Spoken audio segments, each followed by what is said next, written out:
सहेली।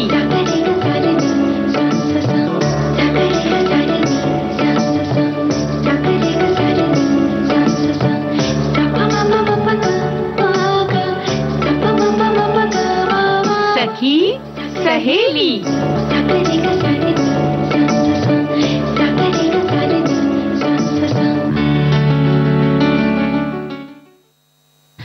सभी सखियों सहेलियों को, श्रोताओं को और प्यारी बुआ आपको सोनाली पाठक का सप्रेम नमस्कार। नमस्कार नमस्कार, खुश रहो बिटिया।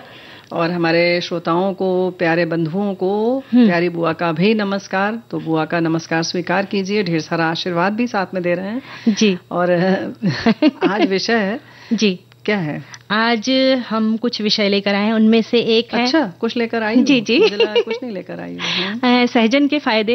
हाँ, सहजन जी, यानी कुछ लोग उसे मुनगा, मोरिंगा और महाराष्ट्र में उसे शेवगा भी कहते हैं जी, है ना। तो इसके फायदे तो हैं, और तो फायदे बताएंगे तो कुछ नुकसान बताएंगे, तो वहीं बहुत सारी चीजों के फायदे नुकसान दोनों हैं। ऐसे ही एक शब्द है वृद्धाश्रम जी, तो इसके सब नुकसान ही ज्यादातर हम सोचते हैं, लेकिन इसमें आनंद भी है क्या कि सिर्फ कुंठाएं हैं। इन दोनों पर हम बात करेंगे और हमारे बहुत सारे साथियों ने अपने अनुभव, अपनी बातें हमसे साझा की है।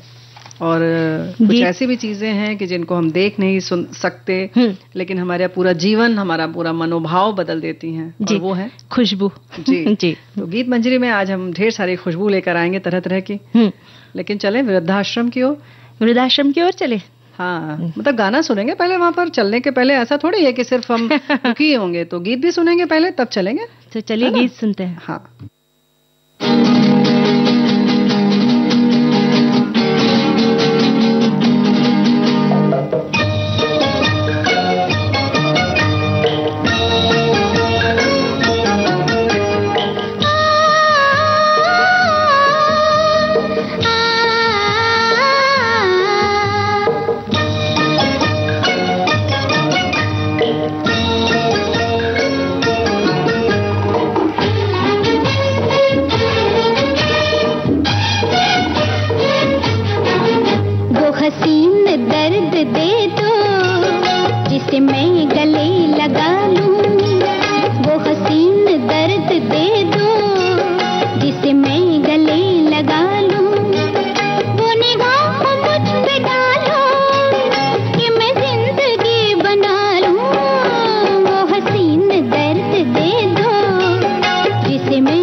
तो भाई ऐसा है कि हंसी दर्द अगर हो तो क्या बात है, लेकिन दर्द को हमें हसीन मानना है। ऐसा जी, इतना आसान तो नहीं है भाई। दुनिया वैसे भी कोई आसान काम है ही नहीं ना बुआ जी।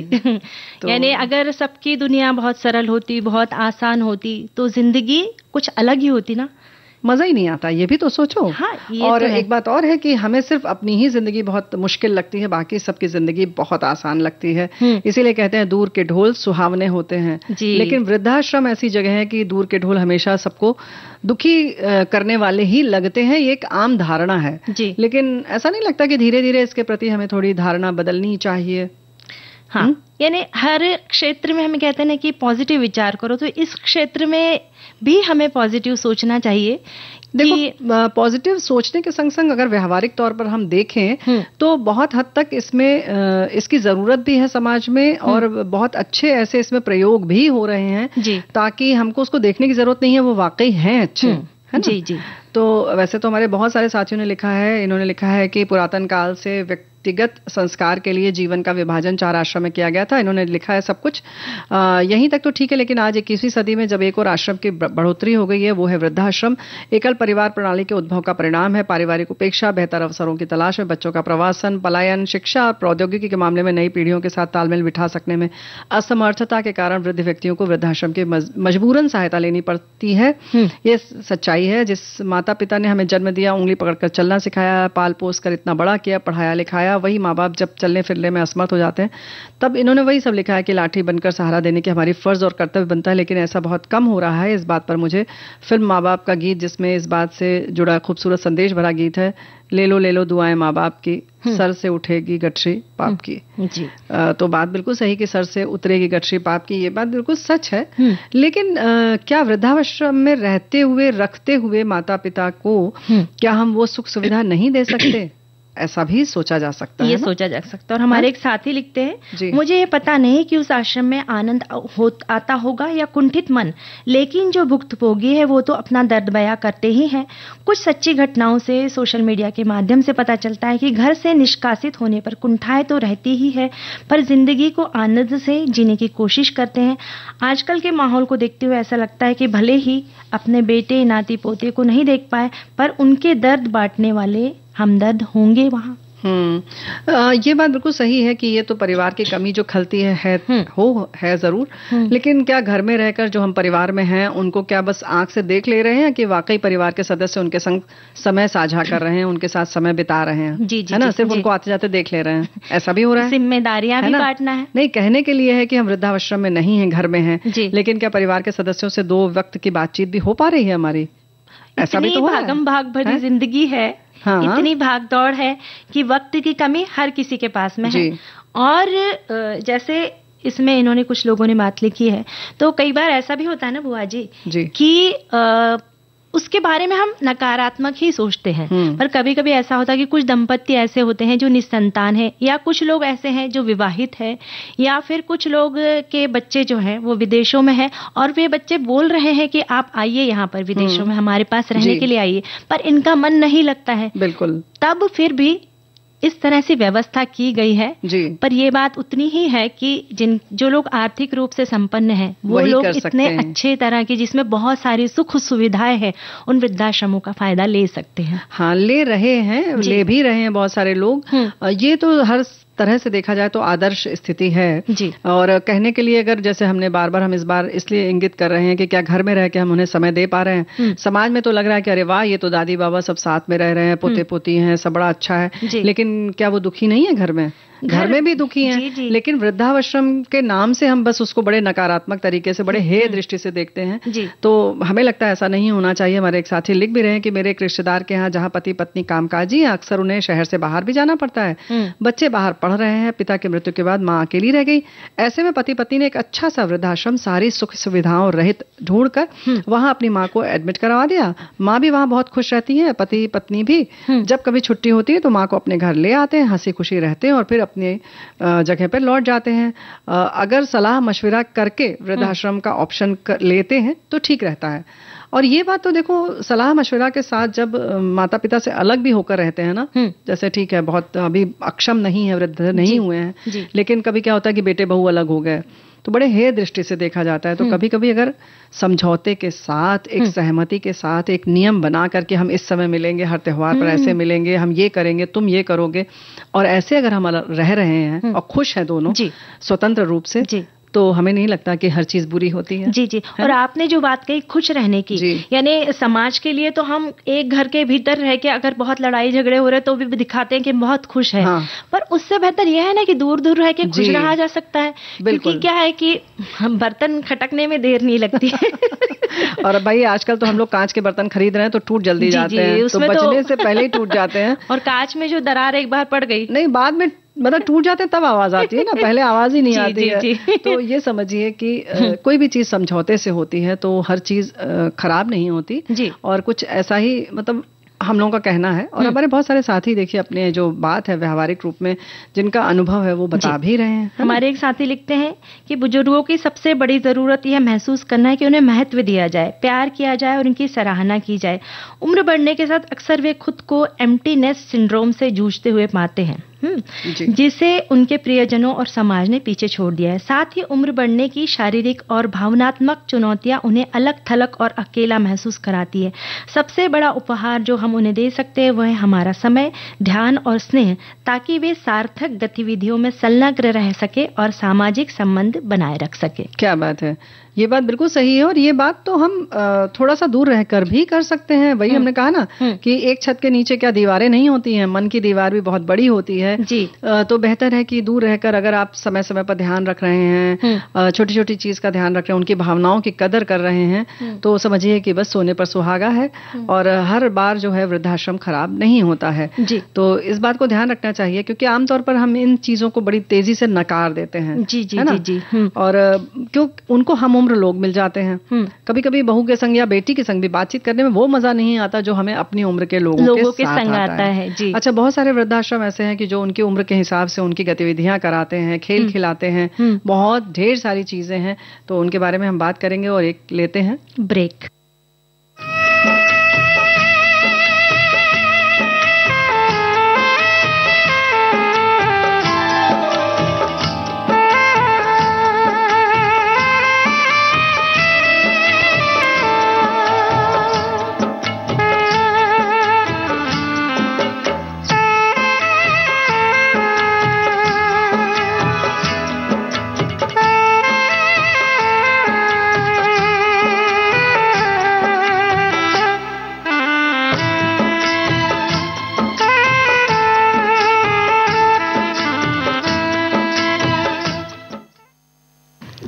ब्रेक के बाद हम फिर हाजिर हैं। फिर से हाजिर हैं। और हर बार जैसे कि ब्रेक खराब नहीं होता है, क्योंकि उसके बाद हम हाजिर होते हैं। जी जी। तो ऐसे ही बहुत सारी चीजें जो है वो खराब नहीं होती हैं। एक बात है कि कहीं ना कहीं सोनाली बिटिया ये भी होता है कि कोई भी नई चीज जब समाज में आती है जी, तो हम लोग पहले उसका विरोध करते हैं। इसी से हमें याद आ रहा है कि जब हम लोग छोटे थे, छोटे तो नहीं थे, मतलब हमारे बच्चे जब छोटे थे जी तो हमारी एक मित्र ने अपनी बेटी को हॉस्टल में डाल दिया था, छात्रावास में वो रह रही थी। तो बड़ा खराब लग रहा था कि कक्षा 6 में तुम्हारी बेटी क्यों पढ़ रही है छात्रावास में, कैसी हो तुम? तो मतलब तुम्हें जरा भी ममता नहीं है और बच्चे बिगड़ जाएंगे। नहीं, तो उसने उल्टा कहा तुम्हें ममता नहीं है अपने बच्चे से। हमने कहा क्यों? अलग तो तुमने किया है। अच्छा। तो बोले तुम्हें ममता नहीं है कि बच्चा अच्छी पढ़ाई करे? तुम लालची हो, तुम स्वार्थी हो कि तुम अपनी सुख के लिए, अपने उसके लिए तुमने अपने बच्चे को अपने पास रखा है। तो धीरे धीरे देखो, ठीक है कि कक्षा 12 के बाद हो या उसके और बाद हो, बच्चे बाहर जा रहे हैं। पहले तो पढ़ने के लिए भी बच्चों को बाहर भेजना एक तरीके से बहुत खराब माना जाता था। जी जी। तो बदलाव आ रहा है। और ये बदलाव जैसे अभी बेबी सिटिंग में, क्रेच में, पालना घर में बच्चों को रखते हैं मम्मियाँ, छोटे छोटे 6-8 महीने के बच्चों को रखती है। पर वो बच्चे भी बहुत स्मार्ट और बहुत एक्टिव होते हैं और खुद के अपने हाथ से काम करना सीखते हैं, जल्दी से खाना खाना सीख लेते हैं, इतने सारे बच्चों के बीच में बोलना सीखते हैं। तो हम उससे सकारात्मक ले सकते हैं, पर ये निर्भर फिर करता है कि माता पिता कितना समय दे रहे हो, जो समय दे रहे हैं वो कैसा समय दे रहे हैं। इस पर हम ढेर सारी बात करेंगे और एक गीत सुनते हैं, तब आगे बढ़ते हैं।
ये दिन छोटा रात बड़ी, जुल्मी संग आंख लड़ी, जुल्मी संग आंख लड़ी, जुल्मी संग आंख लड़ी।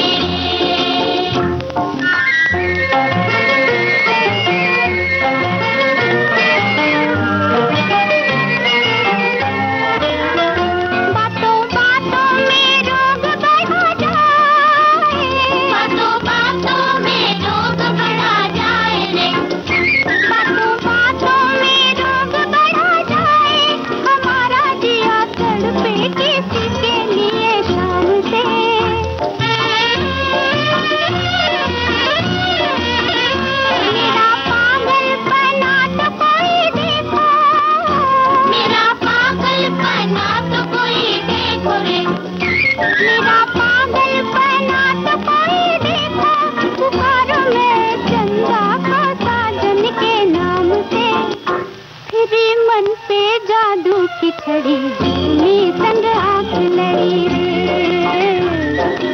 जुल्मी संग आंख लड़ी, जुल्मी संग आंख लड़ी रे।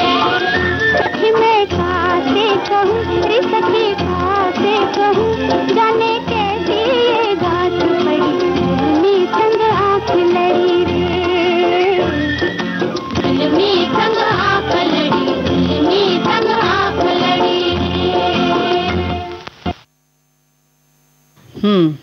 तो भाई ऐसा ही हमारे साथी लिख रही हैं कि आश्रम में जरूरी नहीं कि परेशानी ही हो, बहुत सारी ऐसी मजबूरियां आ जाती हैं जिनके रहते उन्हें वहां जाना पड़ता है, तो उन्हें वहां ही अच्छा है। वहां उनकी हम उम्र के और भी लोग रहते हैं जिनके साथ वो खुश रह सकते हैं, और वहां सब मिलजुल कर काम करना, बहुत सारे ऐसे मनोरंजन के साधन होते हैं। कई बार हमारे मंदिर की तरह से वहां गई, उनसे बात की, गाने सुनाए, अंताक्षरी खेली, बहुत एंजॉय किया।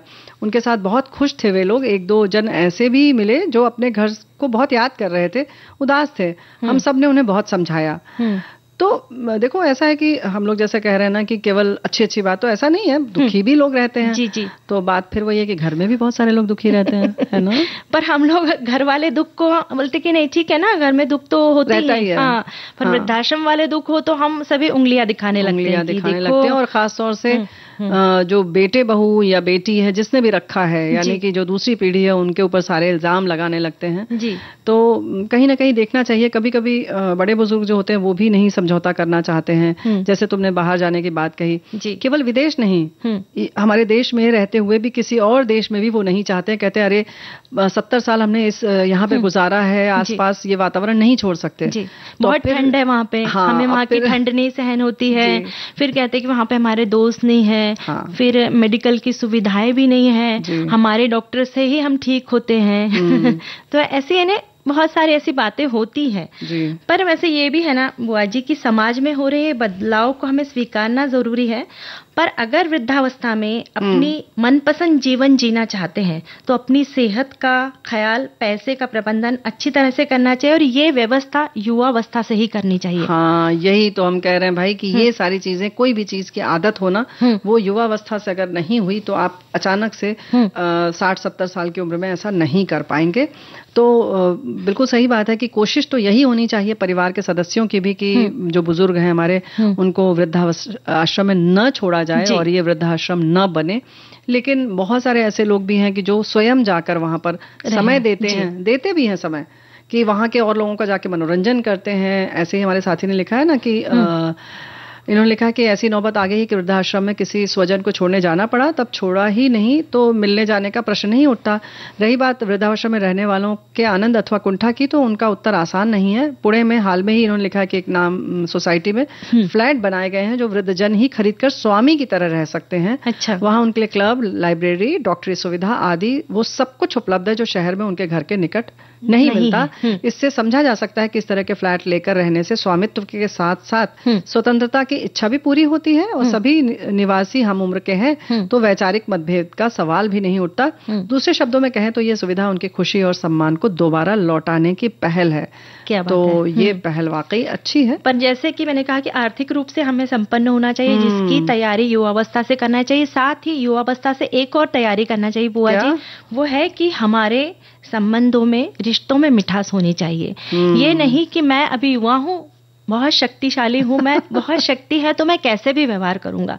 हमें एक दिन ये भी सोचना है कि हमारा भी बुढ़ापा आएगा, तो हमें अपने जो है यंग है, जो युवा है, उनसे प्यार से व्यवहार करना है। और बस उनके सुख दुख में आप अगर सहभागी होते हैं तो वो भी आपके सुख दुख में सहभागी। ये जो रिश्ते होते दोनों हाथ की तालियों की तरह होते हैं ना। बिल्कुल, ताली दोनों हाथ से बजती है। लेकिन सोनाली बिटिया, मतलब प्यार से रहने के लिए किसी उम्र का मोहताज मत बनिए। ना आप ये सोचिए कि हमें बुजुर्गों के संग प्यार से रहना है या युवाओं के संग प्यार से रहना है, या हमको इनकी जरूरत है या हमारी इनको जरूरत है, यानी स्वार्थ ना हो उसमें। जी, निस्वार्थ भाव से आप सिर्फ सबसे प्यार करिए, फिर देखिए दुनिया कितनी खूबसूरत है।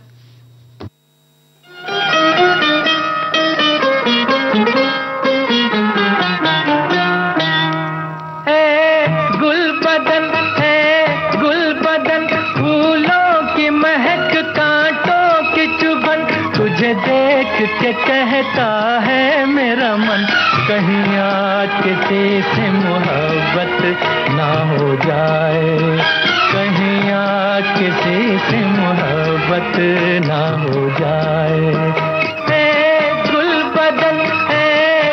बदन फूलों की महक, कांटों की चुभन, तुझे देख के कहता है मेरा मन, कहीं आज किसी से मोहब्बत ना हो जाए, कहीं आज किसी से मोहब्बत ना हो जाए।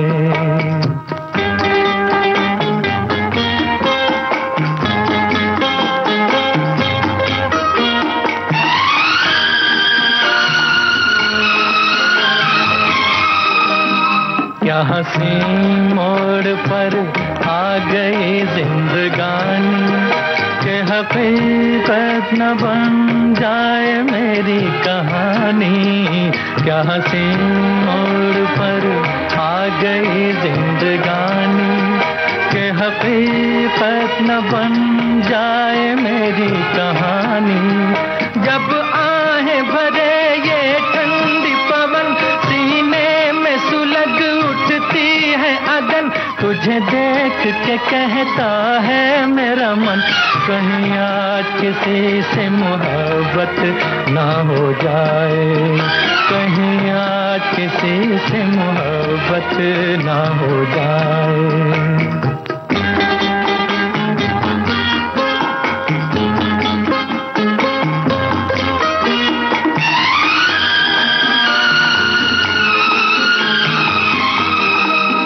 मैं तुम्हीं से यूं आंखें मिलाता चला हूँ, कि तुम्हीं को मैं तुमसे चुराता चला हूँ। मैं तुम्हीं से यूं आंखें मिलाता चला हूँ, कि तुम्हीं को मैं तुमसे चुराता चला हूँ। मत पूछ मेरा दीवानापन, आकाश से ऊंची दिल की उड़न, तुझे देख के कहता है मेरा मन, कहीं आज किसी से मोहब्बत ना हो जाए, कहीं आज किसी से मोहब्बत ना हो जाए। गुल बदन फूलों की महक, कांटों की चुभन, तुझे देख के कहता है मेरा मन, कहीं आज किसी से मोहब्बत ना हो जाए, कहीं आज। तो भाई बातें बहुत तरह तरह की हैं और बहुत तरीके की बातें हमारे साथियों ने भी लिखकर भेजी है ना। हमारे साथी लिखते हैं, संयुक्त परिवारों के टूटने और एकल परिवारों की ओर बदलाव ने कई बुजुर्गों को पारिवारिक देखभाल से वंचित कर दिया है। कुछ परिवारों के पास बाहरी मदद लेने के अलावा कोई विकल्प नहीं हो सकता। कई लोग बुजुर्गों की उपेक्षा, दुर्व्यवहार और परित्याग का सहारा लेते हैं। लगातार बढ़ती बुजुर्ग आबादी के साथ वृद्धाश्रमों का महत्व आज पहले से कहीं अधिक प्रासंगिक है। वृद्धाश्रम का उद्देश्य उन लोगों को सुरक्षित आश्रय प्रदान करना है जिनके पास जाने के लिए कोई और जगह नहीं है, उनका समर्थन करने वाला कोई नहीं है। जबकि कुछ वृद्ध वयस्क स्वेच्छा से वृद्धाश्रम चले जाते हैं। दूसरों के पास वित्तीय, सामाजिक या स्वास्थ्य संबंधी परिस्थितियों के कारण कोई अन्य विकल्प तो नहीं हो सकता।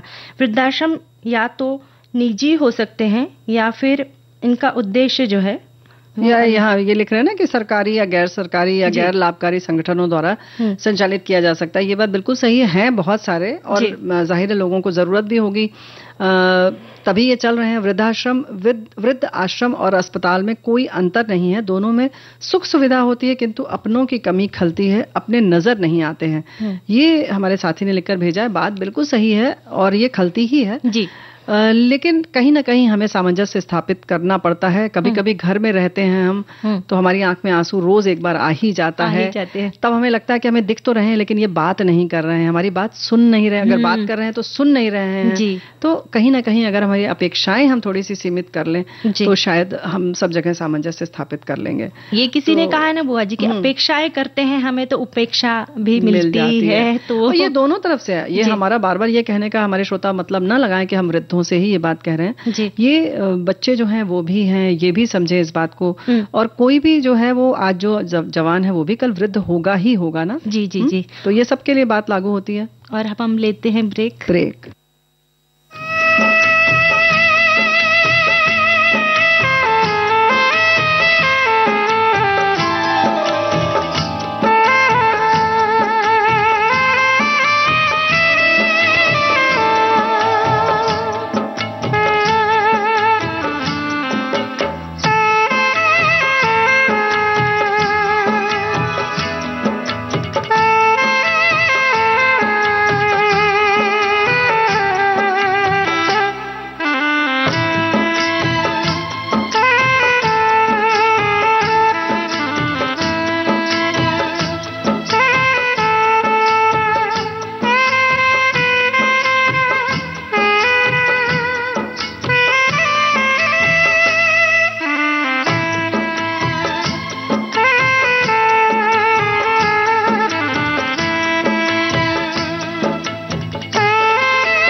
तो भाई अब कैसी खुशबू लेकर हाजिर हो तुम? जी, सुगंध सिर्फ एहसास ही नहीं है, एक ऊर्जा होती है, और अच्छी सुगंध सकारात्मकता से भर देती है, वही दुर्गंध हमें व्यथित कर देती है।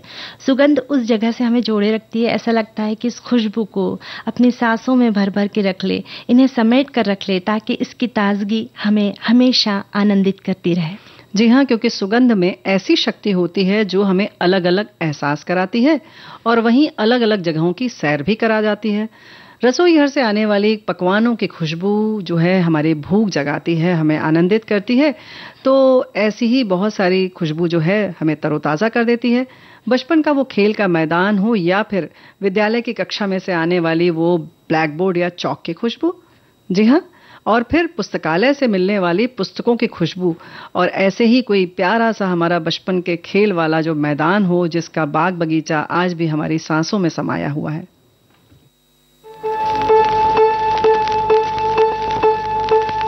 मधुबन खुशबू देता है, सागर सावन देता है, जीना उसका जीना है जो औरों को जीवन देता है। मधुबन खुशबू देता है।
हम सब पुरातन काल से ही अपने घर आंगन को महकाते आए हैं और विभिन्न खुशबुओं का इस्तेमाल करते रहे हैं, क्योंकि सुगंध हमें अलग अलग भावनाओं से ओतप्रोत करती है। खुशबू के रूप में प्रकृति ने हमें अनगिनत उपहार भी दिए हैं। कुछ विशिष्ट खुशबुओं का प्रयोग कर हम अपने आसपास के वातावरण को खुशनुमा बनाते हैं और साथ ही एक सकारात्मक ऊर्जा का संचार हो जाता है। घर को नकारात्मक प्रभाव से दूर रखा जा सकता है इन खुशबुओं के माध्यम से। खुशबुओं का अपना एक महत्वपूर्ण स्थान होता है। सुबह और शाम घर के भीतर देसी घी के दीपक की खुशबू एक सात्विक और प्राकृतिक ऊर्जा बिखेरती है। वहीं रंग बिरंगे खुशबूदार फूल हो तो मन में श्रद्धा का भाव उत्पन्न हो जाता है।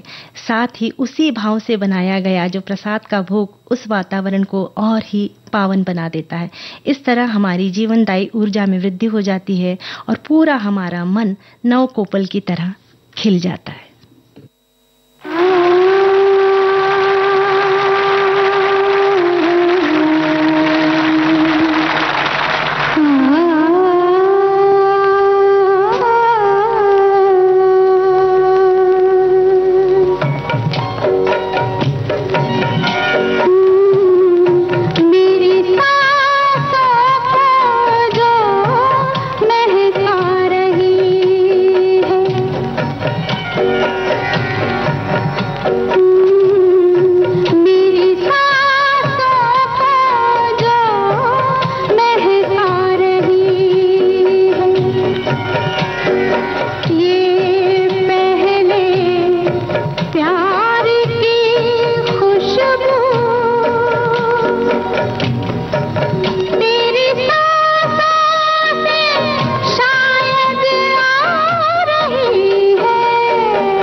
बहुत तरसा है ये दिल तेरे सपने सजा के, बहुत तरसा है ये दिल तेरे सपने सजा के, ये दिल की बात बात सुन ले, मेरी बाहों में आके जगा कर अनोखी प्यास मन में, ये मीठी आग जो दहका रही है, ये पहले प्यार की खुशबू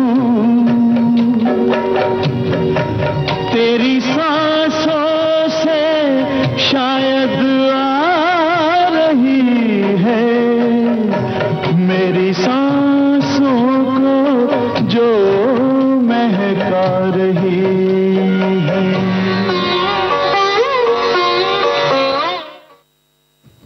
ऐसे तो बहुत सारी खुशबुएं हमारा मन मोह लेती हैं, पर कड़ी धूप के बाद वो बारिश की बूंदें जब मिट्टी पर गिरती है तो मन तरोताज़ा तो होता ही है, क्योंकि उस वक्त उस खुशबू में मिट्टी की सोंधी गंध जो है वो अपनी ओर आकर्षित करती है और बहुत सारी चीज़ों को यानी कि हमें यादों में ले जाती है। ये भीनी भीनी खुशबू हर प्रकार का तनाव दूर करने का अद्भुत गुण रखती है, चमत्कारिक गुण है ये। ओस पड़ने के बाद सुबह के समय खेतों से उठने वाली वो प्राकृतिक सुगंध जो आंखों की रोशनी बढ़ाती है, वो मन को भी तरोताज़ा कर देती है।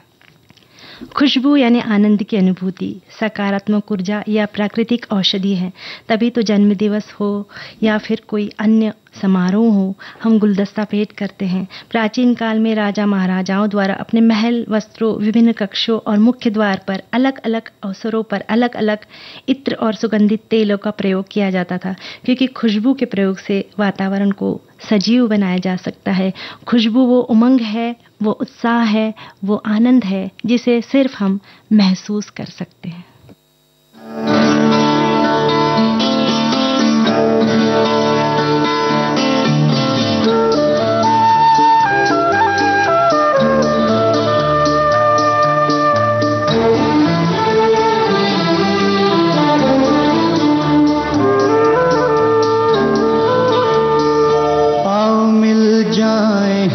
सुगंध और सुमन की तरह मिल जाए हम सुगंध और सुमन की तरह, एक हो जाए,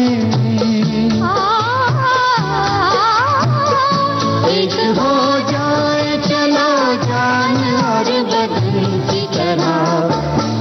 मिल जाए हम सुगंध और सुमन की तरह।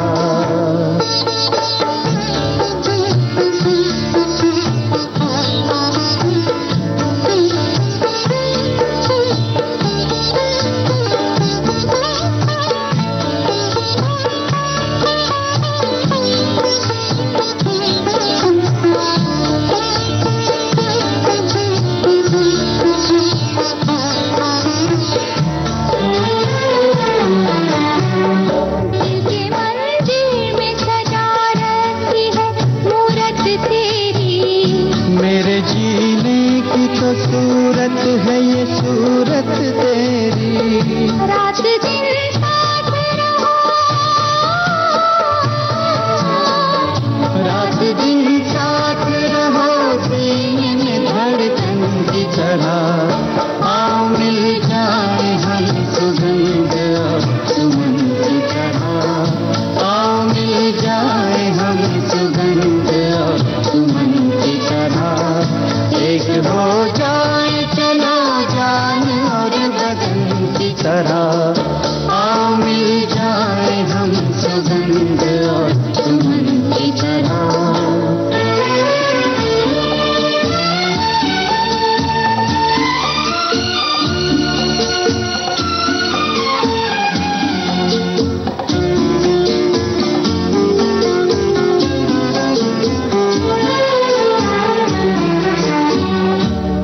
जीवन की खुशी तुमने दी एक एक पल में, भर दिया सारे जग का प्यार मेरे आंचल में। प्यार का एक भी पल, प्यार का एक भी पल प्यारा है जीवन की तरह। मिल जाए हम सुगंध और सुमन की तरह। मिल जाए हम सुगंध और सुमन की तरह। एक हो जाए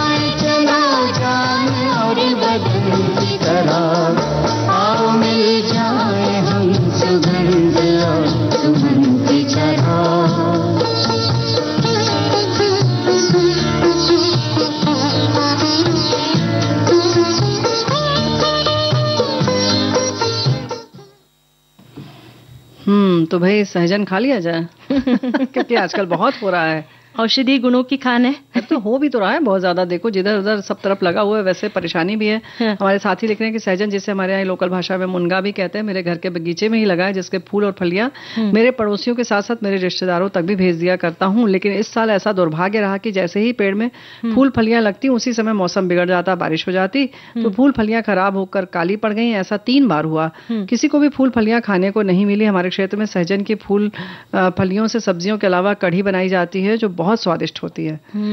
क्या बात है। उसके पत्तियों की सब्जी भी बनाते हैं बुआ जी? हाँ बिल्कुल बनाते हैं, दाल में भी। उड़ीसा में लोग डाल के खाते हैं उसको, और उसकी जो पत्तियां होती हैं जो हाँ पीली पीली जो हो जाती हैं, जो फूल होते हैं जो उसकी पकौड़ी भी बना के खाते हैं।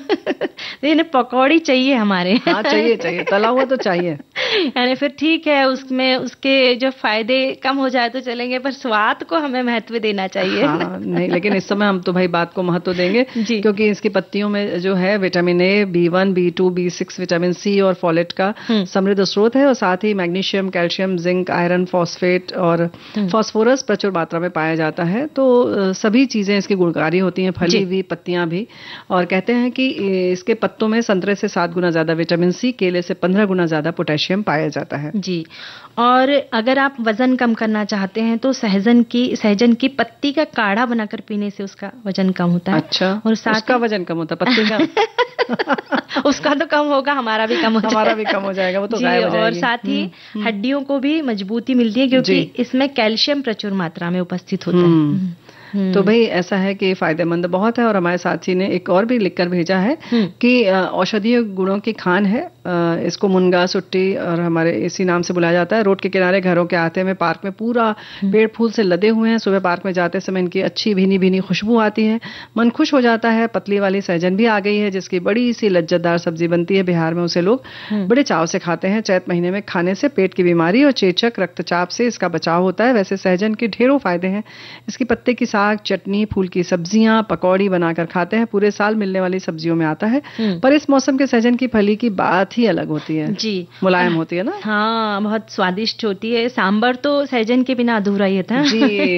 बिल्कुल सही बात है। और हमारे एक साथी लिखते हैं कि सहजन के नुकसान भी है। हाँ। ये कहते हैं कि सॉकर क्रॉट, जिसमें सहजन पाउडर का इस्तेमाल भी किया जाता है, से बने भोजन में सोडियम का स्तर अधिक हो सकता है, जबकि शरीर को ठीक से काम करने के लिए उचित मात्रा में सोडियम की आवश्यकता होती है। बहुत सोडियम अधिक उच्च रक्तचाप के जोखिम को बढ़ा सकता है, इसलिए कम सोडियम वाली किस्मों को चुनना महत्वपूर्ण। और इस बात का ध्यान रखें कि अपने आहार में कितना सोडियम प्राप्त कर रहे हैं।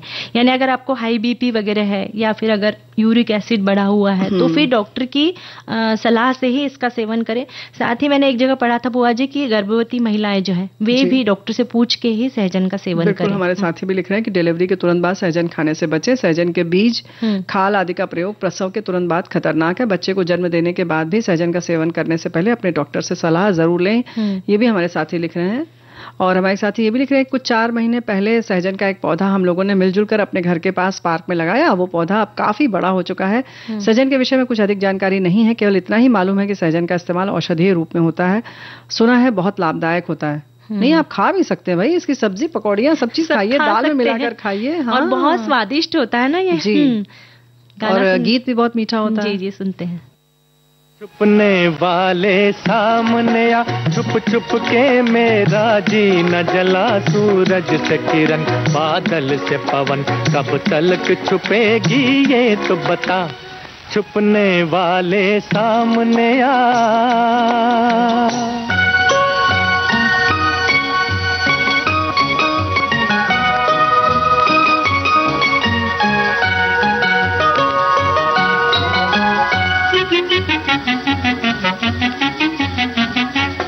आखिर तेरे नाज की ये हार नहीं तो और है क्या। दौड़ के आना पास मेरे, प्यार नहीं तो और है क्या। दूर खड़ी हैरान है क्या, दांत में यूं उंगली न दबा। दूर खड़ी हैरान है क्या, दांत में यूं उंगली न दबा। छुपने वाले सामने आ, चुप चुप के मेरा जी न जला, सूरज से किरण बादल से पवन, कब तलक छुपेगी ये तो बता, छुपने वाले सामने आ।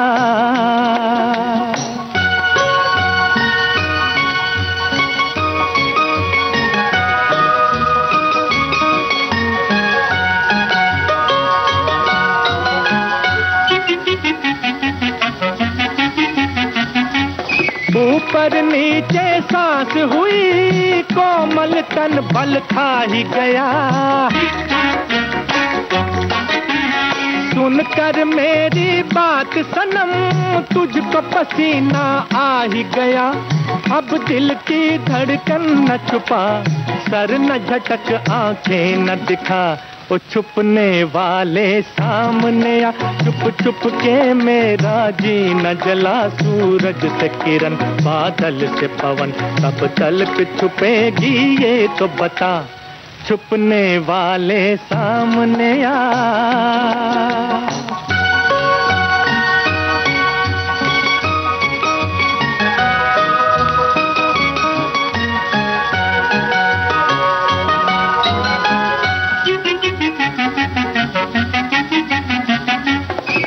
लिपटी है दिल से मेरे जुल्फ तेरी बल खाई हुई,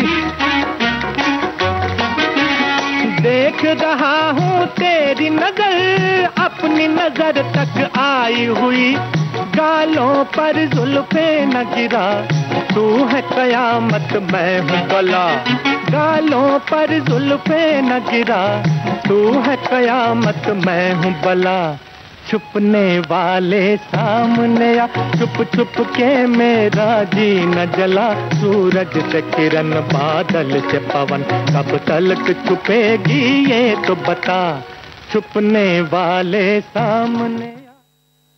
भाई बड़ी प्यारे सा और भी संदेश था, पता नहीं देखो क्या होता है ना कि ऊपर नीचे हो जाता तो मिलता भी नहीं है, बड़ी दिक्कत हो जाती है ना।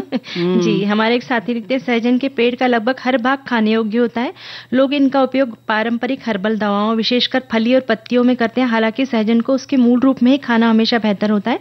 पत्तियां आमतौर पर विभिन्न विटामिन और खनिजों से भरपूर होती है, यह समृद्ध जैव सक्रिय पौधों के यौगिकों वाला एक पौष्टिक पौधा है। इसके अलावा सहजन में एंटीऑक्सीडेंट भी होते हैं। उच्च रक्त शर्करा का स्तर अक्सर मधुमेह का कारण बनता है। ये टाइप 2 मधुमेह मेलिटस का महत्वपूर्ण लक्षण है। समय के साथ उच्च रक्त शर्करा का स्तर हृदय रोग के खतरे को बढ़ा सकता है, इसलिए रक्त शर्करा के स्तर को सामान्य बनाए रखना आवश्यक है। कई अध्ययनों से पता चला है कि सहजन का पौधा रक्त शर्करा के स्तर को कम करने में मददगार। तो हमारे बहुत सारे साथियों ने लिखा है कि भाई हम इसका प्रयोग अब शुरू करेंगे, बड़ा अच्छा लगा। और ये भी हमारे साथियों ने लिखा है कि इसके अलावा पेट में दर्द, अल्सर आदि को भी दूर किया जा सकता है। ये सब्जी जो है लीवर और किडनी को डिटॉक्सिफाई करके तनाव चिंता दूर करने में, थायराइड फंक्शन में सुधार लाने और ब्रेस्ट मिल्क के उत्पादन को बढ़ाने में भी बखूबी काम करती है। साउथ इंडिया में सांभर में डाला जाता है, जो कि स्वाद और सेहत दोनों के लिए अच्छा है और डायबिटीज में अच्छा है, वजन घटाने के लिए अच्छा है। तो इसी बात की खुशी में हम गीत और सुनेंगे।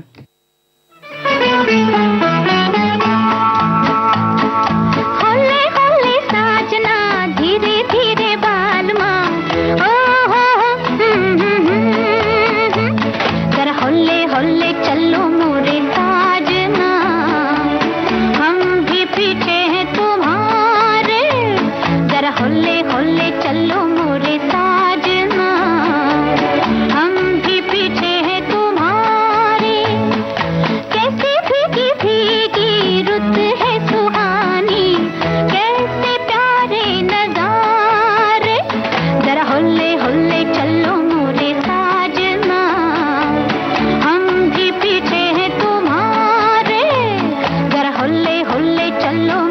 साजना, हम भी पीछे हैं तुम्हारे,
होले होले चलो मोरे साजना, हम भी पीछे हैं तुम्हारे।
हौले हौले चलते चलते हम यहाँ पहुंच गए। और अब इजाजत लेने का वक्त आ चुका है, तो आप सभी को सोनाली पाठक और बुआ का नमस्कार।